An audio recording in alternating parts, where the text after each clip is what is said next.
Yeah, and no need for introductions, but we are about to have one of the best female curlers in Saskatchewan come on with us, Robyn Silvernagle. She's had a ton of success. She was provincial champion a couple times, and she's got a big event coming up very shortly, the provincial playdowns for women. So that will be great. That will be great. Is that in Tisdale? Is that the one that is in Tisdale? Yes. So we got a lot of questions to ask her. She's an athlete, of course. The commitment it takes to be a professional curler such as herself. I want to talk to her about the pay and the tour that they're on, and plus being a normal mom at the same time. Being a mom and working, and it's crazy. It is crazy. I couldn't imagine being it. I mean, we're not athletes, Dyson. You imagine being an athlete and having to run a real life at the same time. I could not. As we talked earlier, like I can totally relate. You cannot relate. You absolutely cannot. Believe it or not, you're an idiot. I curled quite competitively at one time. I'm not saying I was nowhere near that. Oh yeah, here's Robyn talking right now. Computer would be great. She just double checking with us, and awesome. Yeah, we need her on the computer so people believe we actually have that's right. That's right. Yeah, nobody ever believed us. It's like the first time we had Natasha Stanishevsky, and nobody heard her, but it could have been anybody's voice. Oh yeah, well, we always get our buddies at home to practice talking like. That's right. Or we'll get the wife from the other room. Yeah. Well, I know that wouldn't work in my case because Tara knows nothing about curling. Yeah, so, nor does Megan. that would be horrible. We could do a rugby session. Megan does rugby. Well, this one, I guarantee you the Dices will be tuning into this episode because big curlers from. Yeah, they basically run our entire program and have for years. Yes. So, it's going to be great. I'm super excited. Like I said, I know nothing about curling. I've never curled. Well, you're going to learn. So I'm going to learn, and I'm just going to take it in, and he's going to run the show. So a lot like the last episode with the rodeo stuff. That's Tyson's forte. I was just in shock at some of the information we were given. I was basically like you, just a listener. I just got to live listen. I have no forte, man. So, I love it. Ask away. I'll just learn. I'm just going to nod. Yeah, sounds good. Yeah, sounds good. I definitely got lots of questions. Like, there is don't ask them yet. No. There's so much to being a professional athlete these days. I know. I mean, I've been and family. Yeah, well, I know. Yeah, that rec goaltending can. It's a final champ. I mean, it's not a little thing. It's a pretty. That was a big deal, but I was on a show right after. The commitment and lots of professional athletes can't relate to, like the last guest, stock contractor, who that's his work, but. This is a professional curler. There's not a ton of money in it. It's kind of like the CFL. Yeah. You're a professional athlete. You have a job. You have your family. You're on the road lots. Like there's a lot to it. You have to invest your time and your skills and your learning and all that stuff, just like someone who's making millions, except for you're not. It's almost unfair. But like, it's crazy. They still do it, and they have to love it. Yeah. It's crazy. And when they're doing it, must be big. It has to be. Well, it's like Chuckwagon Tarps auctions. If they didn't have the sponsors, they're not going down. Chuckwagons wouldn't exist. No, they would not. They would not. So no, it's going to be great. There's going to be lots to learn, and I think the people at home are going to learn that there's more to what these curlers are doing than meets the eye. No, I'm sure. Well, like there's more involvement. Practice. I'm curious about practice and Robyn's team in particular from 4 different, which apparently that seems to be normal. Like I talked to Kayla, and one comes from Saskatoon, another one's Lloyd, the other one's Calgary, and they meet up and go to all the tournaments. So do you practice on your own then? Like that's crazy to me. Yeah, well, they probably practice and probably curling with other teams in their own center, I would assume. They're. I mean, we'll find out, but I bet they curl all the time. I gotta. One of the questions I'm gonna ask her is like, so do you ever miss the broom? Are you ever wide on the outturn? or is it a myth or a fact that the skip, because she is a skip, like they just, if a shot is missed, like did they have the broom in the wrong spot? Like they didn't read the ice very If well. I'm the skip, it's that guy's problem. I missed him out. He totally gave me too much ice. Bitch, Or I had a broom was in the right place. That guy sucks. Yeah. That's me. And you know what the other crazy thing is what sweepers can do now. The sweepers are amazing in curling now, and what they can do with the rock and how far they can drag them, and it's unbelievable. And then there's a judgment factor involved in that. You're walking beside the rock down the ice, and like, is it button weight or T-line or whatever you're looking for? It's man. It's a thinking game as well as a physical game. Yeah, and I think it's a repetition game. I think you have to have seen a billion rocks go by you to be able to judge those kind of things. And a knee breaker. I can vouch for it being a knee breaker. It would be. Yeah, so Robyn Silvernagle will be joining us momentarily, and we have touched base a little bit on some of the stuff we'll be asking her, and we're gonna definitely follow next week, or I think it's next week, the 7th. Yeah, it is the 17th, when she's at the Viterra provincial tankard. So that'll be cool. We'll be definitely rooting for her the whole. That's next. Is that next weekend? Yes, it starts. I think Thursday or something. Okay, I got to look at my calendar here. I guess the 17th, a week from today, so that's Wednesday. Wednesday, so okay, that's when it'll start. So they got a big week, and I'm not sure how the qualifications all work. I think they got 3 events, A, B, C, and then they got the A winner. You got to come out of one of those, and then the A winner gets a bye to the final, I think. And there's a lot of things going on there, and we'll ask her some of those questions and talk about the teams that are going to be there. Sherry Anderson is probably, I don't know, she qualifies for seniors too, but man, she's been in the finals in Saskatchewan forever. And man, you know how hard it is to win a Canadian title or be the top level of anything.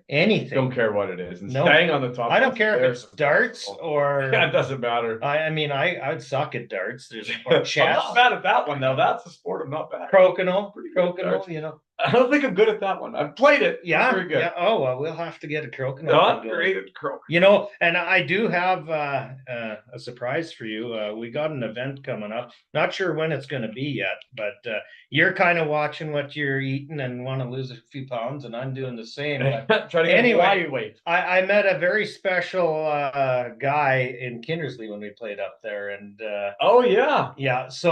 So I was tossing around the idea. He loves working out, and Braden, as you well know, Braden Close, and I said, this would make for an excellent podcast. Like me and Josh are gonna come up, and we're gonna go through one of your workouts. I am working out like him. Have you seen him? Absolutely. I'm not saying, but hey, we could provide the comic. We can provide the comic relief. It would be comical, man. That guy's a tank. I know. Lift is absurd. I know, but see, I think it would be a fun show. Fun for everyone besides you. And then our wives will have to drive us home because we'll be dead. Right to the hospital, then home. So, anyways, Braden, I know you listen and watch to the show, so hook us up. Josh is going to Hawaii, but at some point I should have got on this earlier. He could have maybe got me in shape. Yeah. At some point we're coming up. We're doing a workout. We're going to do a live podcast with Braden Close, and I know Braden does want back on the show. Yeah, we're gonna. That's a great way. That's a great way. So, terrible way. Yeah. Oh, I think it's going to be horrible. I can't think of only one better way to go out of this world than having a weight come crashing down. A hernia out the back, weight fall on the head, and he's gone. But he lived a good life. Blowing out a groin or everywhere broken. I can't even walk down my stairs. Well, the sad part is if I'm your spotter and you can't lift it, I probably can't help. Just take a selfie. Can we start with the 5-pound dumbbells? Two dumbbells for two dumbbells. Yeah. So, anyways, that's going to come up, and we got lots of good future. So, Kevin Geringer, president of the Humboldt Broncos, back when they had their mishap of an accident, he's going to be coming on the show, and he's in charge of all the volleyball. That's where I got to meet Kevin, and he's in charge of all the officiating in high school. SHSA? Yeah, in high school volleyball. And man, he does a fantastic job there. Just a tremendous official. I love how he mentors all the other officials. Yeah. And yeah, we're gonna have him on the show. We're gonna go over what he's involved with there, and how they bring the officials along, and yeah, so much to talk about there. Yeah. And lots of questions for that man. Then we got one of your buddies going to be coming on. I've been working on this for a while, but Mr. Renfro, football player. We got yeah. I'm not my buddy, but I definitely know of him. No, but he's a barbecue guy. Yeah, he's a barbecue guy. So that'll be your lead show. That'll be your baby, because I'm going to sit and I'll be a drooling guy. He's really good friends with a barbecue guy up in Edmonton that I'm friends with. Yep. That's kind of how that happened. But him and that guy, they post when they go and eat food sometimes, and you should see them boys sit down at the table. Well, and he's a coach too. Like, he can really coach his kids. I kind of follow him on Instagram quite a bit. Yeah, he's coaching his kids, and I think he's involved in coaching. Yeah, he's an athlete. Yeah, so you betcha. So I'll just send. He was an Edmonton Eskimo, if you're wondering. He was an Edmonton Eskimo, and okay. It's not connecting, so we may have to send her another email. Oh, wow. We can leave the podcast rolling, and this one we can take down. I don't know. Let's take a look if we can get back to the home screen here. We'll get her. Oh yeah, we will figure it out. Well, is that? No, so this is our screen, and this is hers. Can send her another invite. See if it works. Which is the internet we use? I think this one. Right there. That's a picture, man. So let's go here. And hers was, what was her email again? Don't have to say it out loud. You could just. No, I won't say it. I'll bring it up right here. Perfect. Okay. There it is. Should popped up. So we will paste that in there. And I will tell her it's a sent, and then try that. We will send. Okay, message sent. Okay, and we'll see if we can. We're fishing for a Silvernagle. We'll see if that is right. Haven't run into too many technical difficulties. No, with the links. So well, thank goodness, because we're terrible. Yeah, the fact that I even just figured that little bit out there is magical. And if it doesn't work, we'll start the broadcast over. Keep the podcast rolling, but we'll start the. We'll bear with us through our technical difficulties as we go fishing for a Silvernagle. We seem to have those. Yeah, we do, and we're very useless at that. We're very old. We're old people. And old people, technology doesn't go well. If nothing else, if that don't work, we'll have her phone in right in. Yeah, we can do a regular podcast for sure. And worst case scenario, like I said, we can exit out and send her a new link for a whole new show. Yeah, for sure. Because maybe it only takes 5 minutes. We had that problem one morning. So yeah, I don't fully understand. I don't think you were awake actually that morning. Yeah, that was probably. But it was mostly I was asleep. I'll just shoot her another text. You can see if she got that email at least. Yeah. Okay, I'll text her if she got it. And worst case scenario, we'll try before we have her call in, we'll try a brand new link. And we'll go from there. I can't talk and do things. No, it's all good. It's all good. We are attempting to send a new link for the video. And if not, then we will do a regular podcast show. Yeah. Then you won't have to look at mine and Tyson's ugly mugs. Yeah, but we're gonna miss the other one. The one that the star of the show. Looks a little better. The star of the show. Yeah. So super excited to have her on. Okay, she's gonna try her husband's computer now. Okay, and if that doesn't work, tell her no problem, and we'll just get her to call in then if it doesn't work. Who knows what's going on? Yeah, well, we'll exit out and restart, and then we'll see what happens. You want me to do that, Tyson? If her husband's doesn't work. Okay. Okay, we'll leave it up for now. Yeah. We're safe for now. Yeah. Wednesday, it's cold, people. It's what is the temperature?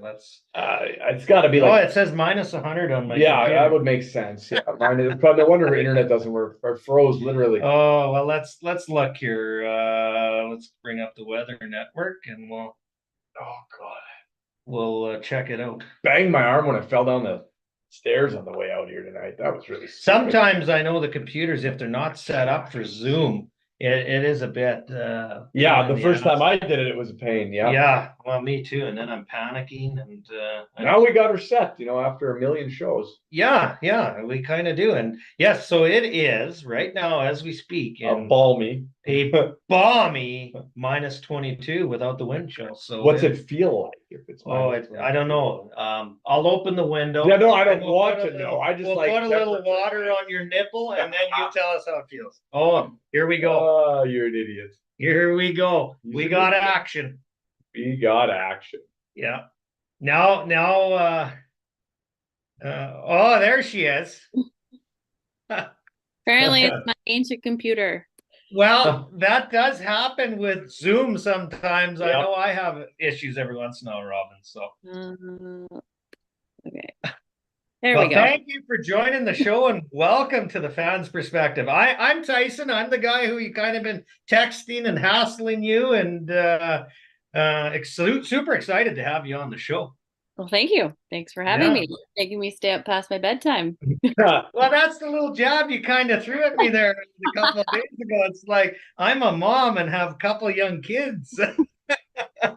So we'll make sure you have a lot of fun, and we'll get some laughs to you, and talk a lot of curling with you. So yeah, you have a big event coming up very shortly. You qualified for the provincial playdowns once again, and in my opinion, the favorite going into the Sask provincials. So that's good.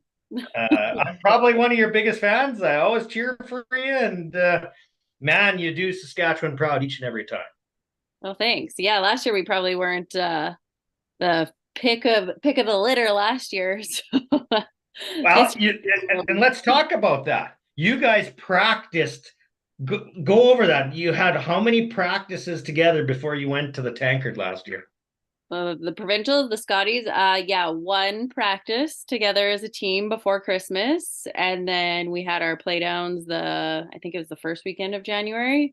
So there's not really ice available. Everybody's busy with Christmas plans and stuff. So we had our one practice, and then we had a pretty shaky start at the event to qualify for provincials. We lost our first game, and then I think we almost lost our second game, and we're like, geez, maybe we should just be going home. And then, we rattled off a couple wins, and we're like, okay, just needed to get a little bit of dust off here. So and that is because you had a new team, not because you curled together all year and decided not to practice. That's because you had a new team formed at the end. Yes, exactly. I didn't know if I was going to be even playing last year, and Kara had stepped back a little bit, and Kelly, we had asked quite a while ago actually to curl with us, but she wasn't a Canadian citizen yet because she's from Scotland, so she couldn't. So that was the years, when I played with Steph, first time making it to the Scotties, we had asked her before that, and she couldn't. So we're like, well, let's ask her again. She's still not on a women's team. So Kara and I had gotten together, and we're like, okay, let's see who we can find, just throw a team in and see what happens, right? No pressure, just go play. Yeah. That's kind of exactly what we did. And you were the provincial champion. Provincial champion. Yeah, that's cool. And Kelly, for those of the fans out there who don't know, she's just down the road from me, actually. Swift Current, when they hosted the Worlds, she met the mayor of Swift Current, and they developed a relationship and got married, and that's how she became a Saskatchewan resident and everything. So that's a cool Yeah. story. Yeah, it is. It always likes to be told wherever she goes, but it's a good one. You betcha. So interesting thing you posted today on Instagram, 1,522 kilometers for your team to get to the provincials. Yeah. So you guys are obviously, or gals, sorry, from different centers. How do you make that work? How do you like as a team? You're all from different centers. Do you get together every so often and practice together, or how does that whole team thing work for you? We have last weekend we had a really good practice weekend. We practiced well, Shay and I, like the second and I practiced for a good hour in the morning, and then the other two girls came up and we had a couple hour practice with a high performance coach that evening, and then had another couple hour practice on the Saturday. So, you have to make the best of your time when you are together, because it is difficult to get together and practice as a unit when everybody has jobs, and Shay's a shift worker and it's just busy. Kelly's running around with hockey with her son, and so we practice a lot on our own and then make the best of it when we come together as a team. And the biggest question I have for you is how do you make that all work? You're a mom, you work, you're a professional athlete. Like that is amazing in Yes. itself. It is amazing. I think we all do it because we love the game so much, and you're willing to sacrifice, and just having good support at home for sure is a huge one. I know, like, I have two little kids, a 2-year-old and a 7-month-old. So without the support of grandparents and husbands, it's not possible. And you see a ton of women step back once they start having kids, just because they don't have the support, and it's just too hard. That mom guilt kicks in and you feel guilty for being gone, and it's easier when they're really little and you can just bring them along, but once they start getting into school and their own school activities and stuff, it is challenging. Yeah, I don't think people at home or people watching really realize what sacrifices you are actually making to make this all work because most professional athletes are paid that is their only job. But you're like an athlete. I can't even describe it. You still have a full-time job. Yeah, you put in the full-time hours as an athlete, and you're a full-time mom. Like that is huge sacrifice. And people watching just see you show up at the event and think nothing of it. But there's way more behind the scenes that gets you there. Yeah, and especially if you're looking at lots of those international teams, they are funded athletes, and that is their job. So Canada's a little bit different. I mean, you don't get chosen, so everybody still has that chance and that opportunity to get to the highest level, but you don't have necessarily the funding and the resources. So we rely on sponsorship to help pay for a lot of our expenses, so that when we are away from work, we can still afford to go play Yep. and not be at work. We're not necessarily making an income off of it. It's just not costing us a lot of money to do it, because it really would be impossible to try to do that. I believe that. I believe that. Absolutely So impossible. so let's fast forward to next week. The provincial tankard is going to be Scotty's happening. tankard is the men. Yeah, sorry, Scotty's. That's Thank fine. you. How many teams are coming, and how does that whole process work in the playoffs? I follow it very closely, but I'm not sure exactly how the bracket breakdown works. You're all in the A, and then if you lose, you fall to the B. Is that correct? No, they changed it this year. That's what it was last year. And Okay. the year before, they did a triple knockout in ABC. So you got a chance at every event. But we're going back to the two pools of 6. So there's 12 teams altogether. 4 made it in through CTRS, 4 made it in through SAS Tour points, and then 4 had to play off. They had a playoff before Christmas, and 4 teams came out of that. So Okay. now with those, everyone was ranked and then divided into 2 pools. And you essentially need to be in the top of your pool to make it to playoffs. But the top 2, I believe, in each pool make it Okay. to playoffs. And then the first teams in each pool will play off. And then the second teams will play off. The loser of the second teams will go home. The winner, it's kind of like the 1-2 game, will go on to the final, I believe, and then the loser will drop to play the winner of the 3-4 game. So Okay. Okay. And preference, thoughts on the change? Do you like it? Do you like the other system better? either way, you have to play good, Yep. um, right? The cream always rises to the top, as they say. So you're gonna have to play well no matter what. This way is a little bit cutthroat. Like you lose more than one game and you might not have a chance. Whereas Yeah. a triple knockout, you have to have your 3 losses before you go home. So I don't know. There is no perfect way, I don't think. Doesn't matter what it is. You may have games with round robin, games that mean nothing, where a triple knockout, every game means something. Yep. But I don't know what's better. It's And just where do you rank? You said the teams are ranked. So what's your ranking going in? I think we were 7th, I believe, but that just went, they ranked like the first 4 teams from CTRS points and then the second 4 Okay. teams, just kind Yep. of based on where you were points wise going in. So I Okay.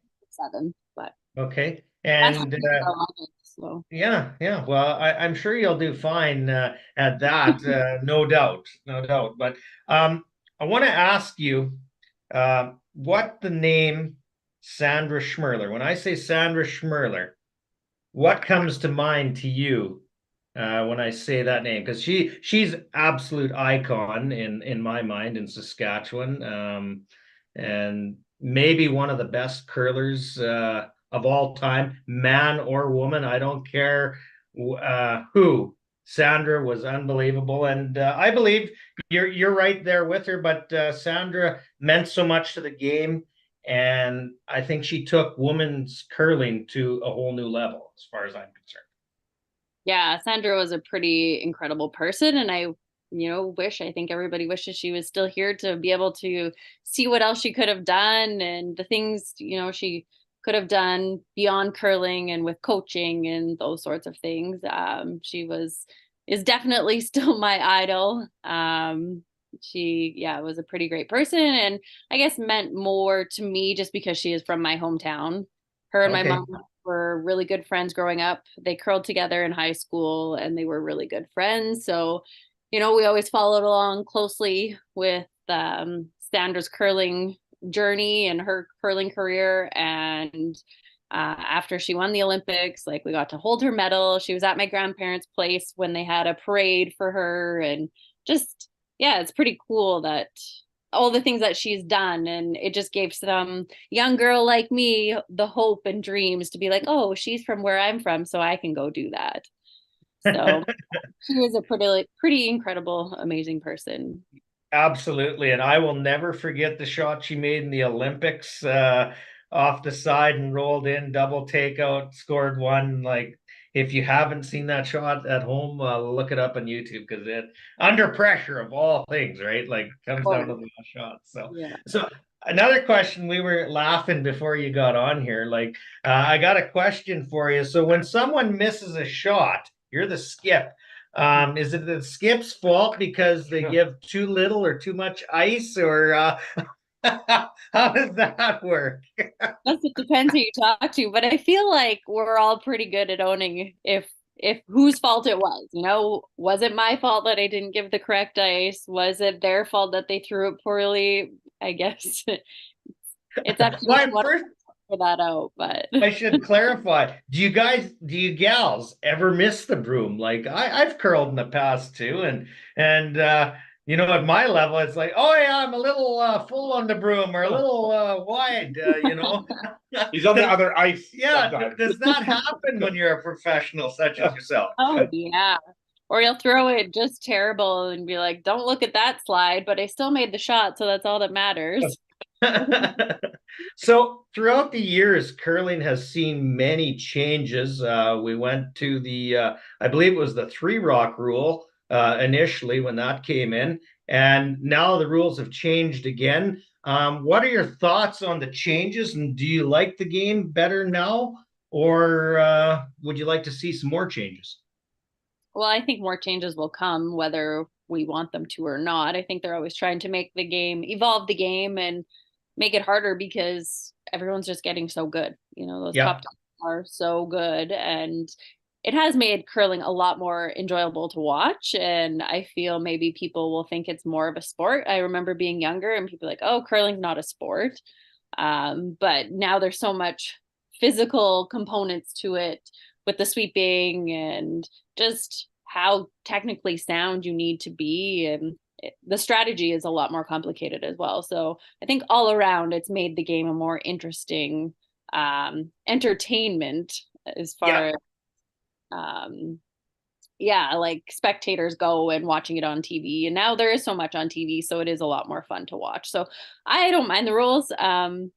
We, I would say, are more of a defensive team, but Yeah. yet I I think the rules are good. And you know, if you get down, the game's not a blowout right away. There's always a good chance for a comeback, and you know, some hope if you get down early. Yeah, So from years ago when there was no rule like that, a good hitting team, if you'd get down early, they'd hit you right out of the game. It was over, right? And this way, there's lots of offense, and who doesn't like offense in a curling yeah. game when there's 12 rocks in play and you got to make a double raise takeout for a single. Yeah, especially those men's teams that can just throw them so hard and so accurately. It does make it a lot of fun to watch. And then they go and blank an end and you're like, how did that happen? There was just like 8 rocks in the hose. Where did they all go? Yeah, it's amazing, and the big weight that people can throw, and like you said, the game has evolved so much, and the skill level is so high. It's really unbelievable. Yeah, I don't think people watching the game, you know, those armchair curlers, I don't think they realize how hard it is either until they maybe have a chance to go play. I know I have a few clients that just started curling this year and they're like, wow, it is really hard. Like, you guys make it look so easy. I'm like, that's the point, is we're good. So we're supposed to make it look easy, but Yeah. it's not as easy as you think it might be.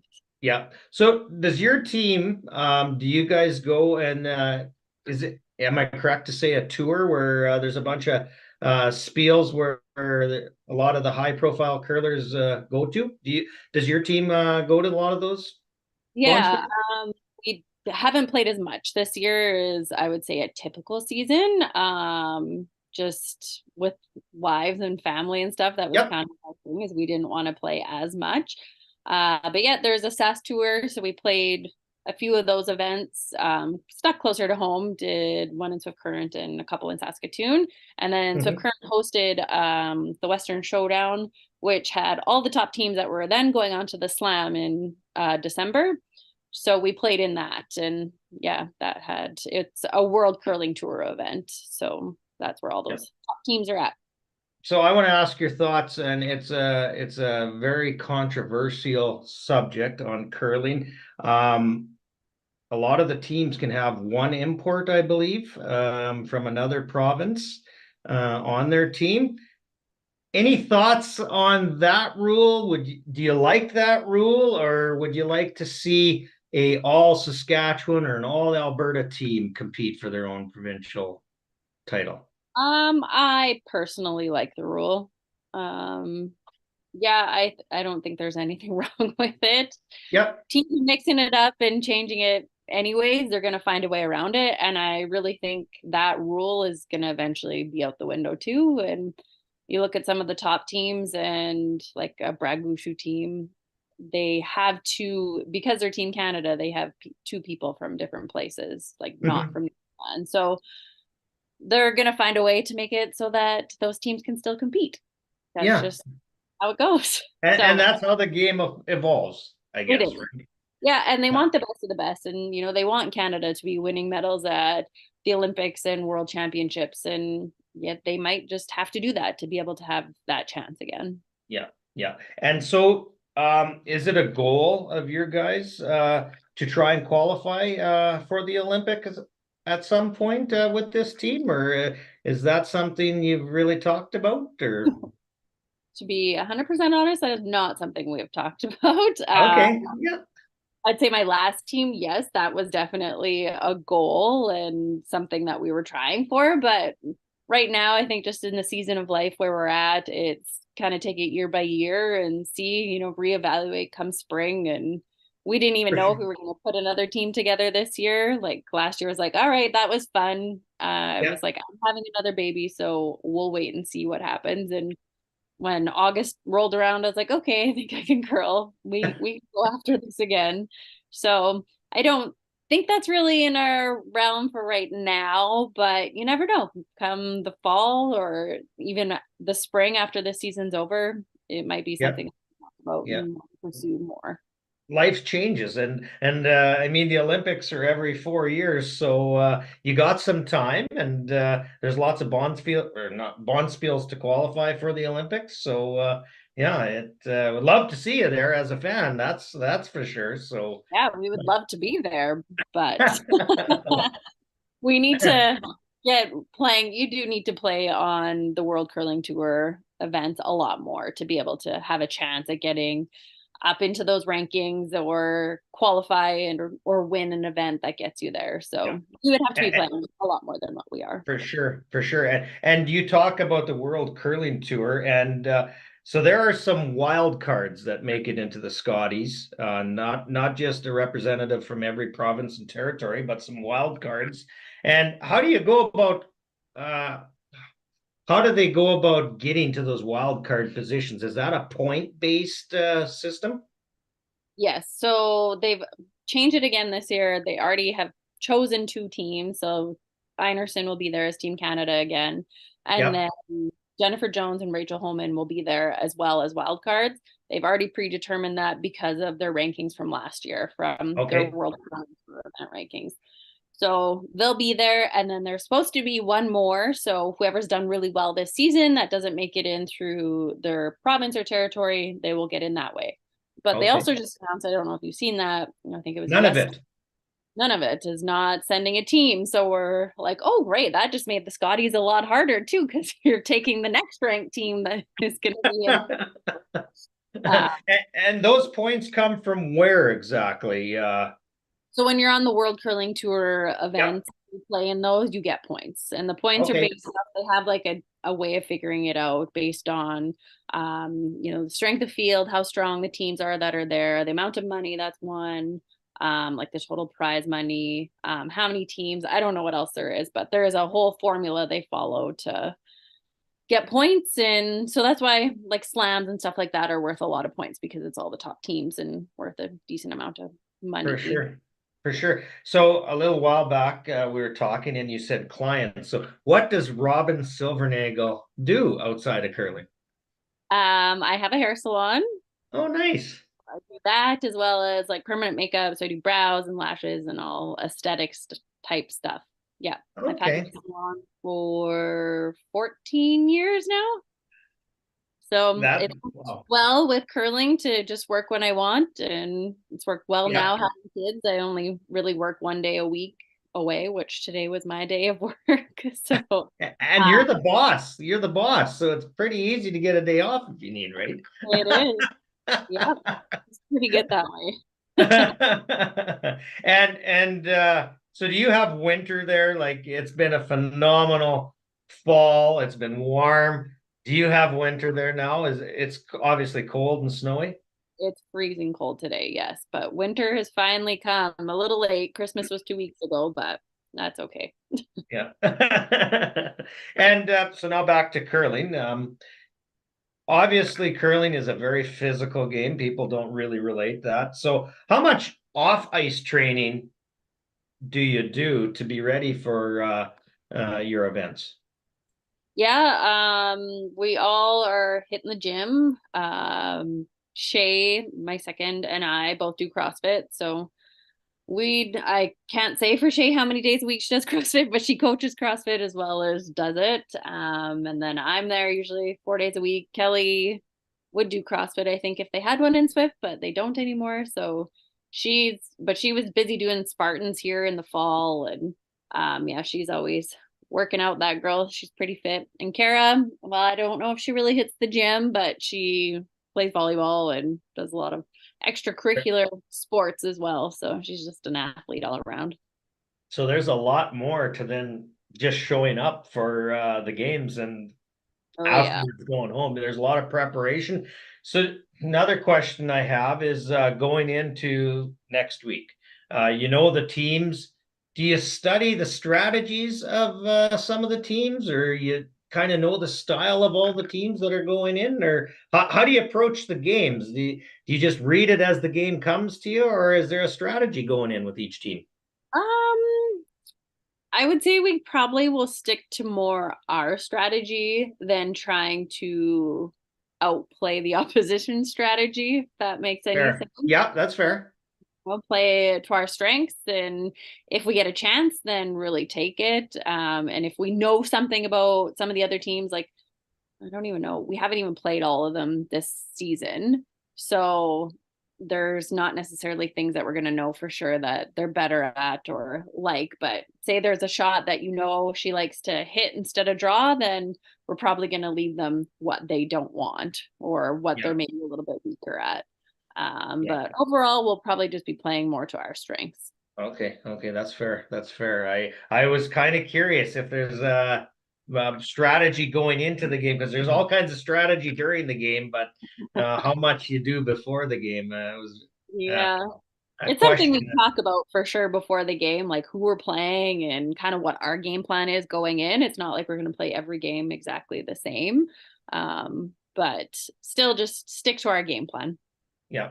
So do you see a lot of young teams coming into the equation? Is curling in a good spot where the next generation, there's a lot of curlers trying to step up into the competitive, I will call it, curling stage, or is it a lot like some of the other centers where curling the numbers are a little bit soft? Yeah, I would say there's probably not enough young people, like for the amount of young people that play and then keep going. I would say there's probably not enough. You're always trying to get as many young people into the sport as possible. But I know playing in a few SAS Tour events this year, they did have some junior teams playing in it or younger teams. So that was really nice to see some up and comers coming. And I know like even Curling Canada and some people from out this way even are trying to have events of like U18 events and U25 and really attract those younger people. Because I know when I was playing at that age, we didn't. It was like, here's juniors, you play until you're 21, and now you're in women's, and here you go. There was no like slow transition of working your way up and getting to play those people that are around your same caliber, same age. And so I think that will hopefully help to even progress and build those athletes as they age and get older and into just say women's entirely. So you get to the Scotties provincial playdowns next week. Is it Wednesday that it starts? Am I correct? Yeah, 7:30 So Wednesday. 7:30 Wednesday. I will be watching. So do you go there and do you get opportunities to shoot all the rocks from each sheet and kind of make notes as to what each rock is doing, or how does that work? Yeah, so we'll get a pre-event practice Wednesday afternoon, and you get 10 minutes on each sheet, so it's not a lot of time. We won't have time to like match every rock and whatnot on every sheet, but they use the same rocks as last year, so we have a lot of good rock info, and Okay. it doesn't really change too much.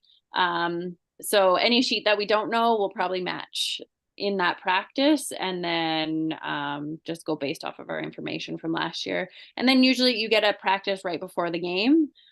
So we try to match our rocks, so for myself, I'll match my two rocks as I'm throwing draws down to see if they're doing what we think they should be doing or if I like them or don't. And sometimes you can't figure it out after two draws, but it usually works. Yeah. And for those at home, rocks are numbered 1 through 8, and you're looking for the two rocks that are probably the most similar reaction when you throw it. Is that correct? It is. And sometimes you'll just throw your two rocks and they'll do something completely different. And you'll be like, I don't like 8, so I'm giving it to the second. Often the second gets the crappy rocks. Sorry, but that's So are how it. you saying the second is the best curler because they get the crappy rocks or what? I think they are because they have to try to figure them out and then still make their shots with the crappy rocks. So if you weren't Skip, what position would you prefer other than Skip if you weren't Skip?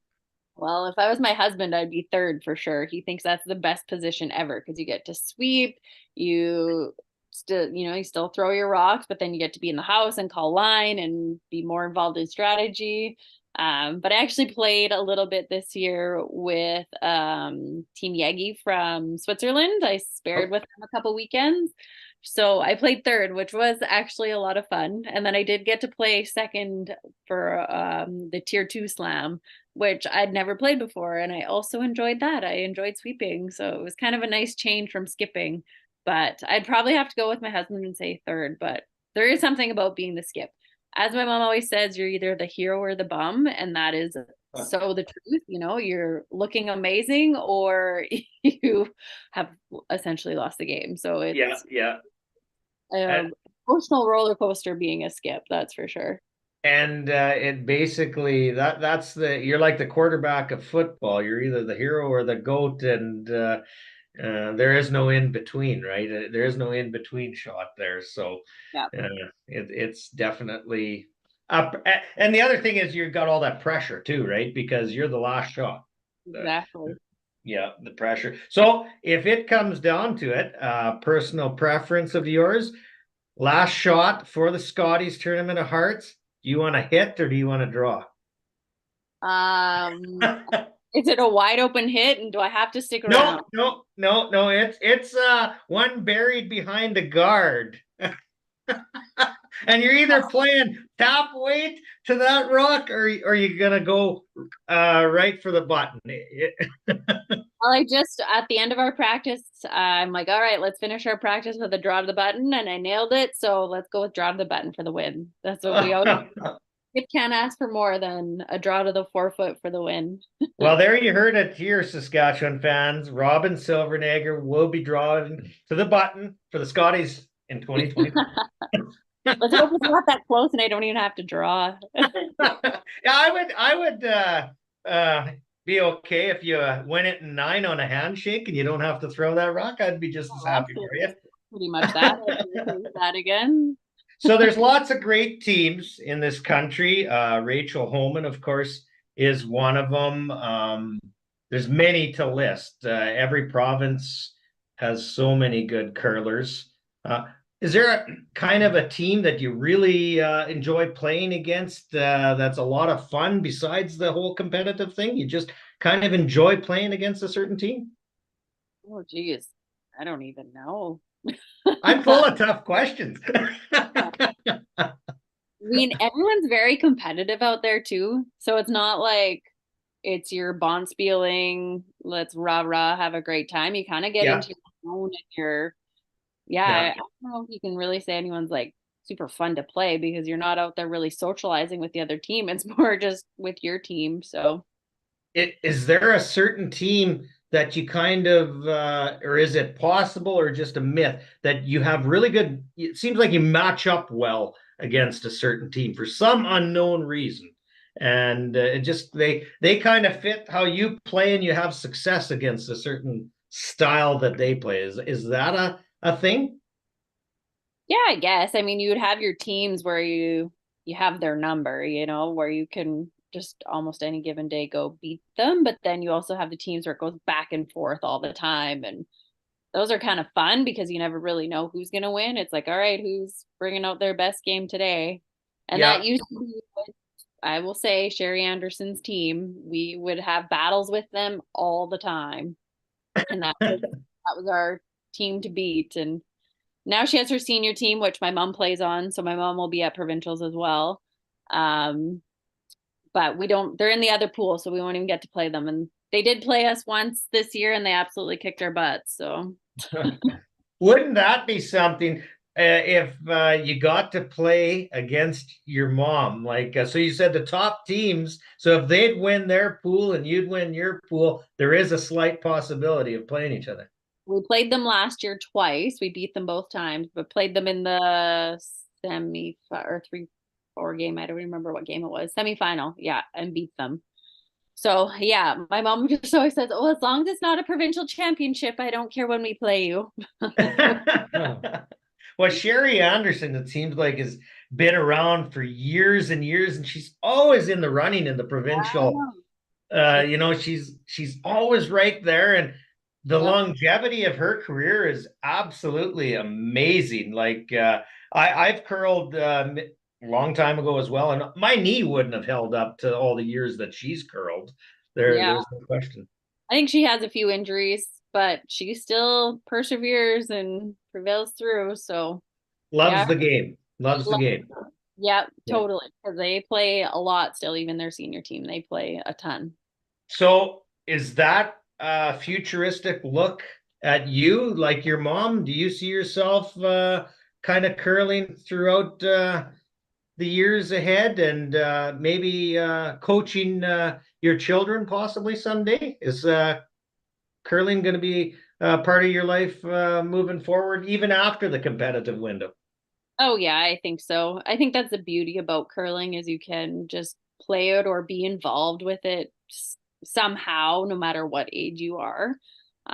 Which is really nice, whether it is, coaching kids, my own kids or other kids, or I don't have any coaching experience, but I mean, it would come and you can get certified for it. So For you do see sure. a lot of people that end up, even mentoring or coaching after they've, you look at Jennifer Jones, who's kind of mentoring those younger girls, and I could see her ending up coaching and helping out, all throughout time. Who knows if she ends up playing seniors or not, but, or Yep. yeah, I even look at my mom who played competitively younger and then had kids and was too busy. And we started curling, and she just had to put her curling career on the back burner and then came back to it when she got to seniors, and then has had an amazing run and has won how many world championships and Canadian championships. So it's kind of neat to see that and know that my career doesn't have to be over if, having kids and if life gets in the way, you can always go back to it at any point. Yeah. So she's telling you there's still a chance No, for you, there's but no chance for me in anything that I do. Only curling would allow that. I don't even want to play hockey anymore. Thinking of hockey hurts my body. so I'm going to put you on the spot. I'm going to mention some names. Right. Um, Answer it if you will.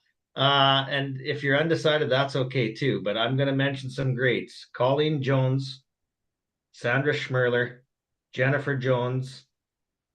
If you had to pick one of those as the how should I word this? The greatest female curler out of those three, who would your favorite be? Well, I think Jennifer Jones probably she's had a pretty amazing career no matter what she does here on out. Yeah, she, I think if Sandra could have had more time and, we could have seen what else she could have done, she Yeah. may be there, but I think Jennifer Jones has had a pretty incredible curling career. And if I could do a quarter of what she did would be amazing. She's won many titles with many different players on her teams throughout the years, and Yeah. she's one of those ladies. If she's got that last shot, Yeah. you're nervous. You're very nervous.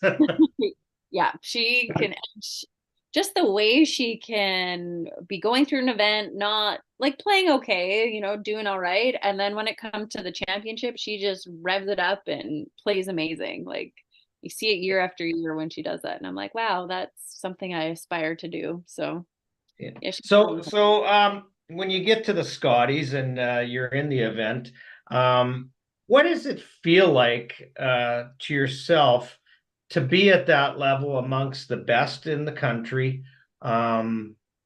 Like the fans at home, myself included, we can only assume what that feels like. From your perspective, how does it feel like there's obviously some pride there. I mean, you're there still for business, but it's a huge accomplishment is what I'm trying to say, I guess, to get there. And what does it mean to you just to get there, and what would it mean to you to win the Scotties? Yeah, it's the best in Canada, really, especially now with the wild card teams. Like you literally have the best teams in Canada playing to represent Canada at a world championship, which to do that would be an absolute dream come true. And um, it's people put in a lot of hours to get there and be the best. So, and getting to a world championship isn't like it used to be either. Before you would make it to worlds and you essentially were guaranteed a gold medal. Now you're lucky if you even get a medal. So, to do that and then to win a world championship would be pretty amazing. That would be unreal. um, and then yeah, just the feeling of going and playing with the best is pretty cool as well. And like that first year, it was very surreal. I think there were so many times, like we worked a lot with a sports psychologist, and there were so many times where we were just like, take this in, like smell the air, like just breathe and be present because you might not get back here again. And we tried to really take it all in, but yet it all felt so surreal at the time because it was the first time I had been there. And just you can't believe that you actually got to play. And then we got bronze, which was amazing, and that even felt surreal. And Yep. yeah, so I think even saying to myself, you know what, no matter what happens, if I've made it to a Scotties, that's like one thing that is checked off my list that I've wanted to do ever since I was a little girl. So to be able to go there 3 times and like getting to play in Moose Jaw was pretty special. Like playing on the Sunday when the whole arena was packed full of fans, like people we knew, people we didn't know, and everyone was cheering. Like that was just a pretty special moment. And I remember one of the girls from, I think it was the PEI team, said to me, she's like, it is so loud out there. Like everybody is cheering for you. I'm like, that is so fun. Like it's pretty incredible to have that many people cheering for you. I'm like, I'm just a girl from a small town who was following her dreams, and you had all the people for you and behind you. So yeah, you definitely feel all the love. And So yeah, that must have been very hard in that instance to just kind of keep your cool level about yourself when that's all going on and they're all cheering you on and just trying to stay even keeled during that. totally. But it is weird how like being, I guess, an athlete, maybe people would understand, but when you're out there and you're playing and you're in the zone and you're um, just so focused on the game, you kind of forget about all those other people that are there. Like people are like, don't you get Yeah. nervous to play in front of people? I'm like, it's no different if I was playing in the curling club. Like, yes, it's a learned thing that you have to learn how to figure out how to keep your nerves calm and still just play, but you can really just zone it all out and just be so focused. So No, yeah, for sure. So did your team have a coach or are you guys kind of self-coached and yeah, no, we don't have a coach. Last year we took Pat Simmons as our coach. He's a high performance coach for Saskatchewan, obviously a very experienced curler. So if that happened again, I'm sure we'd probably just take him again. He knows all of our throws really well. Like technically he knows us, and he's very smart when it comes to the game. So no, we don't have a coach for this year, but yeah, you yeah. never. And he is a world champion as well. So he's had a pretty amazing career himself. Yeah, we're pretty fortunate that he's, stuck around Saskatchewan to put his love and effort back into the game. There's another way of him helping us out. For sure, for sure. So, well, I know you're busy and you're a busy mom, and um, thank you for the time that you took out this evening to come on the podcast. And we won't keep you any longer, but we want to wish you the best of luck next week. We will definitely be cheering for you, Awesome. and hope to see you in the Scotties Tournament of Champions. And that is in February, end of February. Am I correct? Yeah, it's always that February break, like around the 17th, 18th, somewhere, 16th, I don't know, somewhere in there. Perfect. That's one of my favorite weeks of the year because I watch curling all week and the weather's usually terribly cold outside and you can catch every draw and yeah, it's just a great time of year. And where's the Scotties at this year? We're in Calgary, so that would also be a ton of fun. We would have so many fans, which would be amazing. So It's on our Saskatchewan travels well. Like yeah. we follow the football team, we follow our curling teams, and it has been a while since we've had a female champion of the Scotties Tournament of Hearts. So Probably since Sandwich Merler. Or no, Amber Holland probably would have been the last one. Amber Holland, yes, yes, and I imagine she's going to be at the Viterra Playdowns this She year is. too. Yeah, Yeah, she's there. Also not yeah. in our pool, so I'm not sad about that. Okay. So who is in your pool? Do you know the names of all of them? Ackerman is in our pool. Mitchell's in our pool. Selzer. Who else am I missing? I don't know. There's two more. I don't know, maybe one more. Us. I don't remember who the other Well, one is. that's okay. That's okay. I just kind of curious because I know some of the names that you mentioned there, so I kind of keep up to date when I'm following. So yeah, like I say, looking forward to next week. For those of you at home, if you want to live stream it, all the games are live streamed. So tune in and watch Robyn and cheer on Robyn to the provincial championship. That would be totally awesome. It would be. Thank you. You betcha. Well, we wish you nothing but the best, and thank you once again for joining us tonight. It's been an absolute blast, and hopefully you had some fun with us here. Thanks. Yeah, you made me stay wide awake. I know nothing about curling, so that's why I didn't say a word. I'm not a sport. I didn't, like you said, the small towns, some people don't even get involved. It's not something I was allowed to play. It was not something that my parents were like, yeah, you're going to go play that. It was, I was told what sports I got to play, and that was not in the cards for me. Yeah. The thing with curling is it's never too late to start. You can start No, curling. my aunt is, how old would my aunt Del? I'm not putting an age on your aunt. Okay, she's a beautiful woman. I would say she's probably mid-60s, and she just started, and she is in love with it. Yeah, like she plays every week in Fox Valley on the team there, and every time she comes into our office the next day, all she talks about is she had a great time. You know, they curl. She's got her team, and then afterwards they hang out, you know, upstairs and watch the other curlers, and I'm like, it is so cool. It's such a unique sport for that reason. Yeah. Yeah.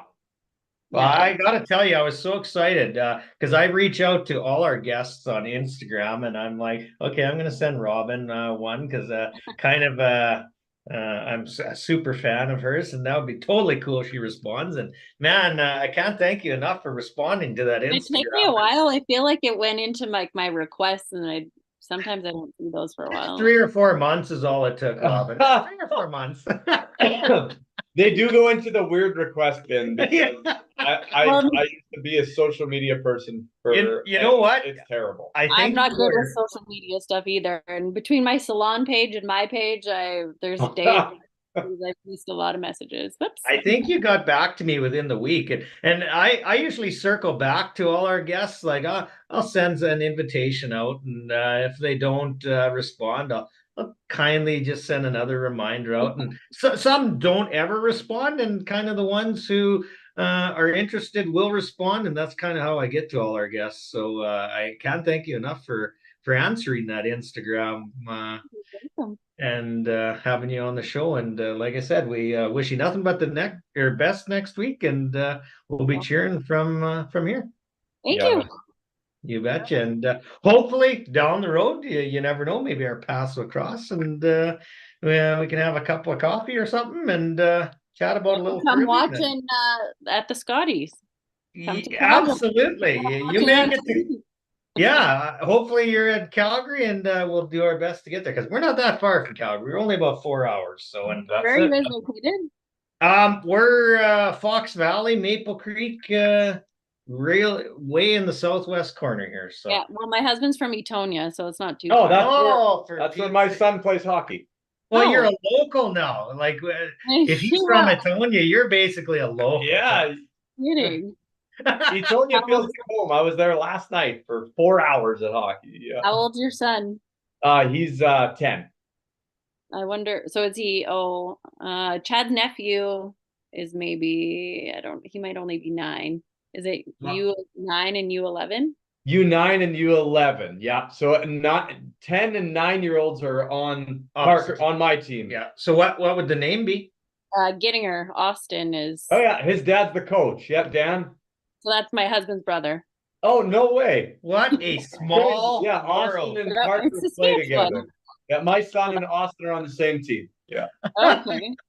Well, then we probably would have watched him at Christmas. We had Christmas early with Chad's family because his parents went to New Zealand. So then we went to Eston when they were playing and watched. Oh, you probably did. You probably saw the kid that got all the penalty minutes. He leads the league. The tiny little guy that just literally hits everybody and lives in the penalty box.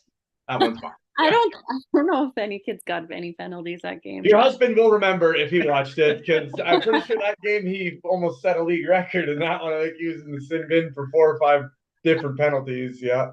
Chip off the old block. I'm a goalie. I have never taken a penalty in my life. I don't know what is, but that's hilarious. That's crazy. Yeah, like you said, only in Saskatchewan, small world like It is. It really is. that. Well, I was with Dan last night. Yeah. He was freezing his ass off on the ice and he begged me to come out and help with hockey practice. And I on purpose left my skates in Fox Valley because I was not going on the ice because Etonia's barn is an ice box when it's cold outside. I know.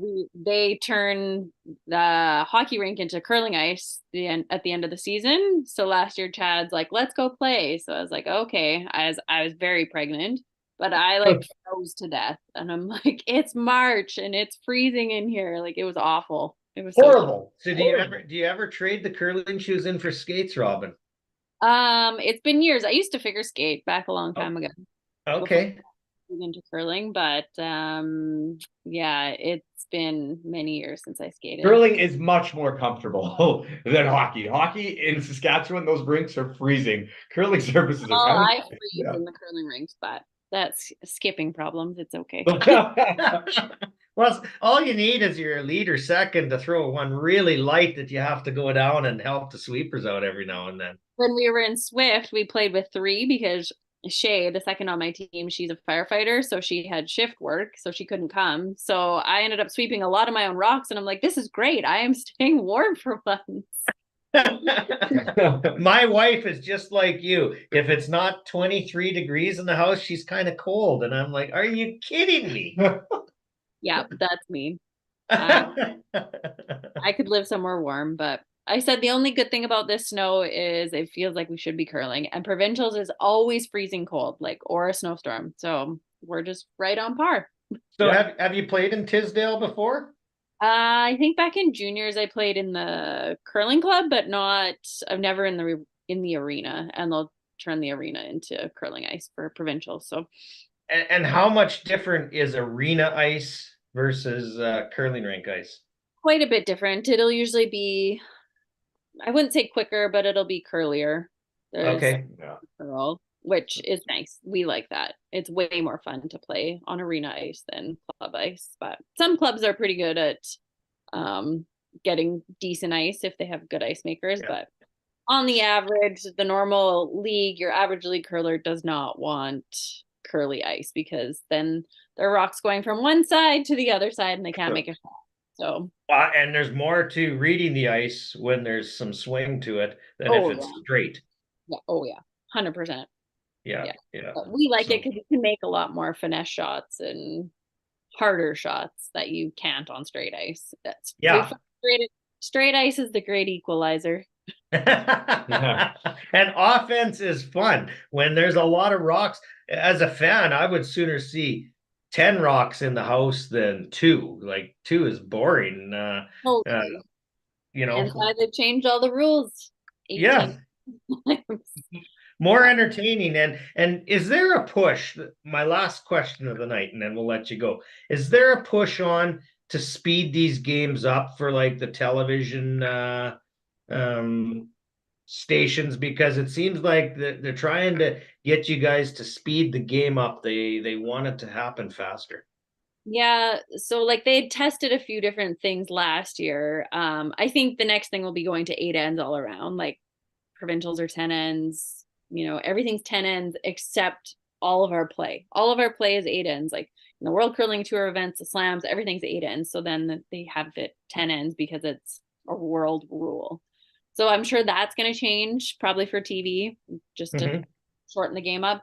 But as far as like speed during the game, I don't think they tried like so much time per end, but that didn't work well because your skip was always rushed. Like it was kind of ended up being a disaster and actually took away from the strategy of the game because you were always so worried about having enough time for your skip to throw. And then Yep. they tried a halfway mark. Got I think 19 minutes for the first half and 19 for the second half. And I think it was okay, but still not great. So Yeah. Yeah, and they're always probably trying to tweak the shot clock a little bit yeah. as well to speed things up. Yeah. So I don't know if it's curling's a longer game. There's just no. Well, and it's a thinking game. It's a mental game as well as physical. So you can't rush certain decisions, especially and you never know when it's a crucial point, but that second end could be a turning point of the game. You just don't know. Yeah, for sure. Yeah. So who knows what the next rules were, like getting or bringing in the no tick rule. That's definitely made it a lot more complicated and more rocks in play. And then, yeah, like the 5 rock rule, the no tick rule. So I'm not sure. They've talked about not having an extra end when you're tied on the last end, which I don't agree with, but So it goes something to like hockey where you have a shootout or something like would that. have a draw to the button.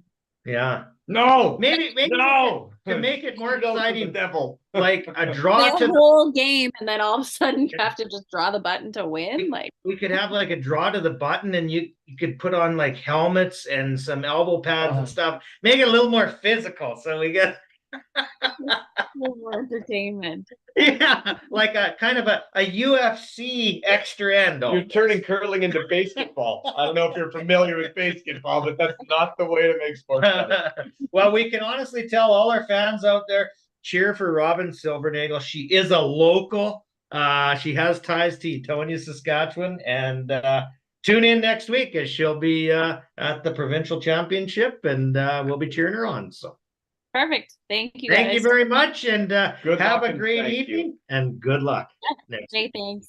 Thank you bet. very much. Take care. Yeah, no problem. Bye-bye. Bye-bye. Well, that was very interesting too, and thanks to crazy. Robyn for taking all the time. Small world. Yeah, it is a small world. Ridiculous, actually. You betcha. It is, Who yeah. knows anyone from Etonia? Who knows anyone from Fox Valley? How can between those two relationships somehow that know is someone so from weird. somewhere else? So That weird. is totally weird. Only in Saskatchewan does that always happen. Yeah, yeah. This province is huge but tiny. Yeah, who'd have thought that I mean, we do have some high caliber curlers in Fox Valley as well. Yeah, curling's a big deal in Fox Valley. Yeah, you betcha. And we have one family in particular that comes to mind, the Dice family, who's really into curling. No, if it wasn't for them, yeah, probably wouldn't have much curling rink. Yeah, yeah. And they compete in the men's championships all the time, and yeah, it's kind of cool. So, but I had no idea that Robyn Silvernagle is kind of got ties to our area, which is totally cool. It is cool. It is really cool. It's everybody's connected in this province. Wow. The coolest part. Honestly, everywhere I go, I meet someone. They're like, "Oh, I knew this guy, that guy. Oh, he knows me from here." What? Saskatchewan proud. Like we got rodeo stock contractors. We got bull riders from Etonia and Maple Creek. We got curlers from the local area. Like we're we got some NHL stars too. Yes. I mean, you think of Patrick Marleau. I mean, Zach Smith moved home. He was he had a great career. Now he's helping coach with the Broncos. Right. Like we are rich. Province has quite a bit of amazing stuff, really, for being the lowest population. We are oozing with athleticism. We're just the best. We are. I mean, damn it, anyways. Yeah, except for a couple athletes. Yeah, but I mean, the country has shitty government. Yeah. That's not our problem. Well, even the province. Well, our province is a great government. Let's be honest, they're not. But the country is the problem. Yeah, exactly. Yep. So, yeah. But hey, that was a great night of shows. That's a great night. You betcha. We hopefully you fans at home enjoyed each and learned something. Yeah, because I sure shit did. It's nice to talk to these what I call celebrities, basically. Mm-hmm. Maybe they don't consider themselves as celebrities, but get into their world, and it's shocking how they relate to our Yeah, or how similar their lives actually are to ours. Yeah. They're just fitting what they do within something that we do. It's crazy. Yeah, and you know, in both cases tonight, both guests they work hard, and man, they're doing many different things. Yeah. Robyn runs a business and is a mom and is a full-time curler, and the schedule that Jonathan has from Outlaw Buckers is unbelievable. That I couldn't imagine his calendar. I think I'm kind of thinking that I'm an underperformer after. Yeah, I don't do shit. I just realized I thought I was overwhelmed. Me and Megan with our life. We're living on candy lane. Yeah, for sure. But anyways, thanks for all that tuned in, and stay tuned for more shows ahead.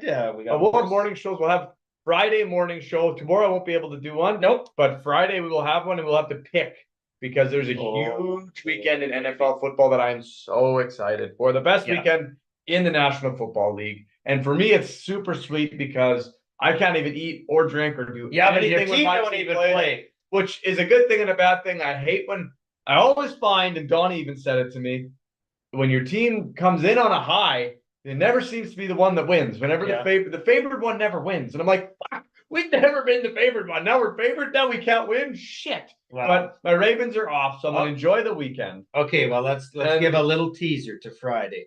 Little teaser. This weekend, your team, of course, has got the bye. San Francisco 49ers got the bye.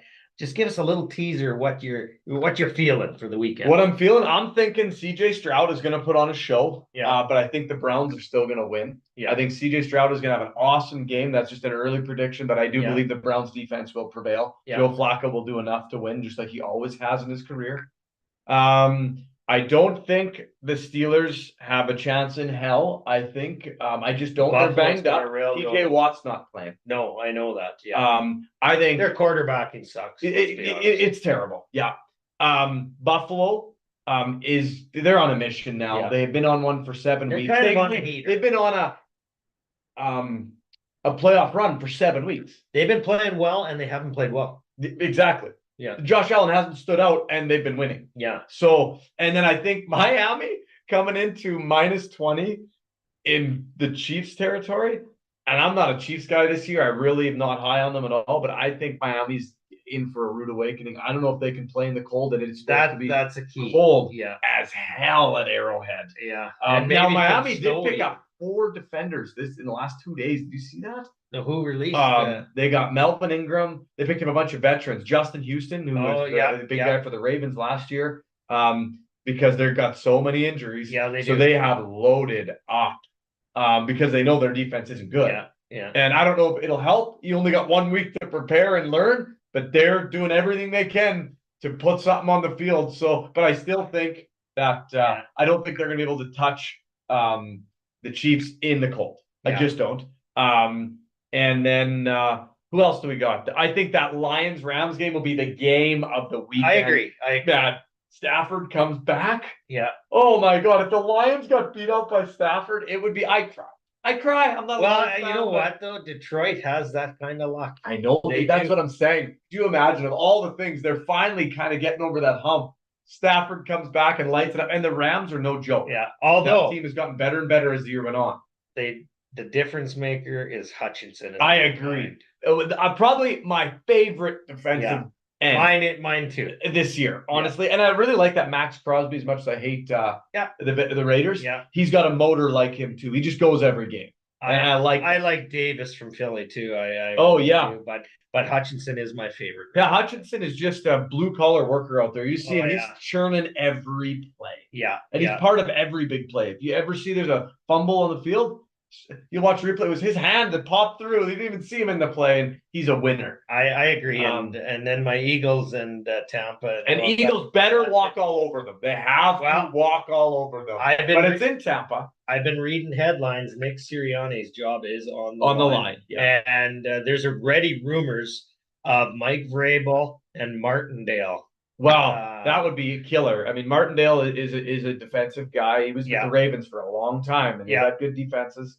Vrabel, I love Mike Vrabel. I could not believe that the Titans let him go. I don't care what his record was. That guy, the players loved him and they played for him. He didn't have the weapons to win there. No, and they didn't have the financial support. No, from the team either. they Like, didn't. They got rid of AJ Brown, and they've always got rid of their stars. Always. How do you win with No idea. stars? And Henry's gone now. Yeah, You can Henry tell by was his gone. speech, he's gone. Yeah. No, Vrabel. I mean, if the Eagles got Vrabel after this year, I sure hope nobody counts him out because he will immediately be impactful. I am truly under the belief that Nick Sirianni's job will be on the line unless they win the Super Bowl.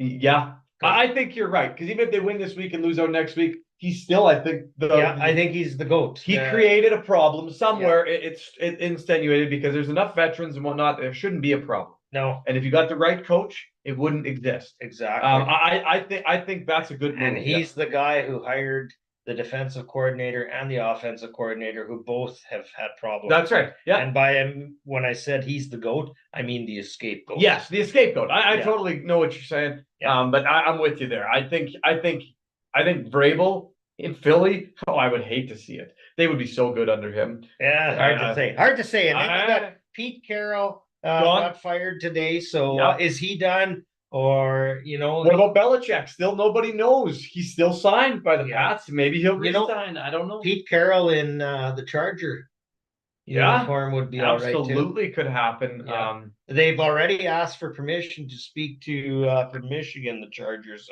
Harbaugh. Yeah. And they asked to speak to what's his name? My Ravens guy, Mike McDonald. Yeah. Our defensive coordinator. And funny thing, I looked at early draft prognostications today, and it has the Bears picking a quarterback at number 1. Caleb Williams. Wow. Justin Fields I would never go away from Justin Fields at this stage. He just played 2 years, The Falcons have just reached out to them about Justin Fields.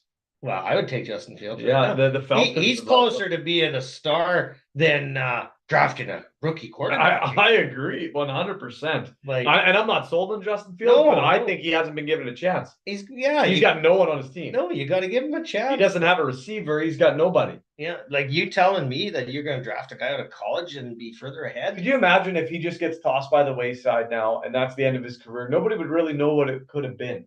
He's not going to be his career, though. Justin Fields will be a decent quarterback. I think so, too. I just hope the right team gets him and doesn't destroy him. Yeah. The RG3 thing. Yeah, RG3, ruined his career. Yeah. They ruined his career. Those guys should never be allowed in football again. He would look okay in Washington, though, Fields. Yeah, he would. I agree. Or Atlanta. I agree. Atlanta, yeah.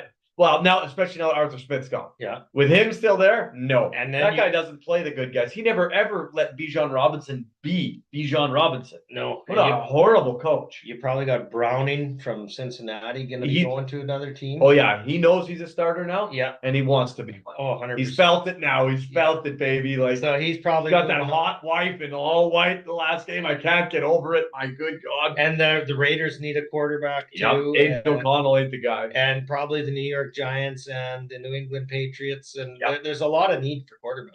Although New England has Rourke.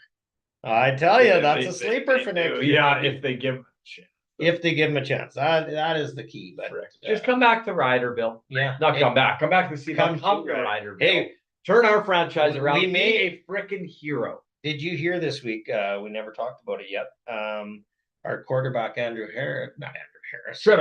Harris. Yep. He restructured. Yep. So that we can fit more I saw salary under the salary cap. So he said he wants to win. And good on him. Feels like we can. Yeah. And strong rumors. Now Brown out of Winnipeg. Strong rumors that he could possibly be coming to Saskatchewan. Another guy out there who's under contract, Trey Ford out of Edmonton. Yeah, he'll be moving. Yeah. He'll be moving. They're not going to keep him with Bettleton. No, you can't. I can't imagine that you could. He won't be happy. He will not be happy. You can't have a good quarterback staying. No, exactly. And they cut Cornelius already. So he is gone.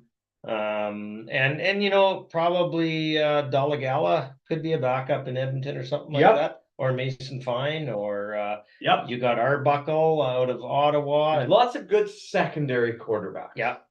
I'd like to see Schultz as a free agent. I'd like to see Dalagala get a chance somewhere to play a little bit. Yeah.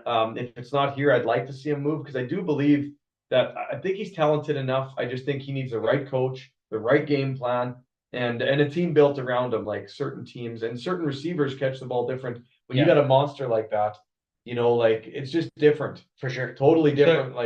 Quick question. You're a GM. You take Trey Ford over Dolegala? Yeah. Yep. Yeah, I do too. Yeah. Every day of the week. And even though I like Dolegala. Yeah. I don't. I don't like his touch. I know you don't. No. But I really don't like Mason Fine either. Yeah, I never did like Mason Fine, but I know I like Dolegala. I liked his interviews. I liked everything about him. I liked that he was big. He's too tall. He's too tall. I like these NFL size. Yeah, well, he's probably WWE size. Yeah, well, 6'5". There's other quarterbacks who are 6'5". I think he's like bigger than 6'5". No, I think 6'5" is what he was. Oh, really? Yeah. Which I mean, it's still huge. His numbers and my numbers are the exact opposite. 5'6", 9'2". Shit, he's tall. He's tall. Oh yeah. But I don't know. I like him. I know I like him. He had a terrible team to play with and a horrible coach. And he didn't get the fair shake, but at the same time, Trey Ford, I like Trey Ford. And we mentioned earlier that the Riders are Corey Mace came out today and said we are in talks with Sean Bain, preliminary talks. So get the man signed. That makes me very. That does me too, and it sounds like just from my opinion of how he discussed it. They're both positive. And I think he'd want to come back. He liked Saskatchewan as much as the turmoil and everything. Nothing had to do with him, and he put out a great season. And super season, 1,100 and something yards with 3 different quarterbacks. Yeah, and realistically, rookies. No starter. He went out right away. Yeah, because he had a second game. Was it a 2 game? Yeah, we were watching it together. Yeah, it was terrible. That was the season, and we said it. And Bain had started like a house on fire. Oh yeah. I mean, if he'd had Trevor Harris, we'd maybe set records. Oh yeah. The Riders may not have still won, but Bain and him, we'd have been a lot better. They clicked. Yeah, we maybe we'd have definitely had a better record. Oh yeah, we would have.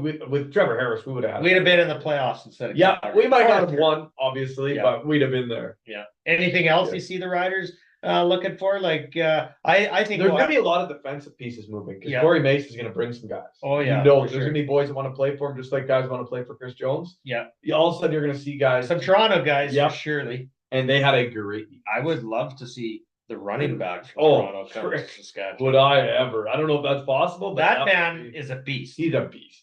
Yeah. He looks funny and he just runs hard and angry. He's angry. I love it. Oh, I do too. And he's like the ultimate warrior as a running back. Yeah, he looks like the ultimate warrior. He does. He does. The long hair. It just flaps when he's running and he runs. And it looks like when you're gonna tackle him, you're getting punched. You're gonna get hurt. Yeah.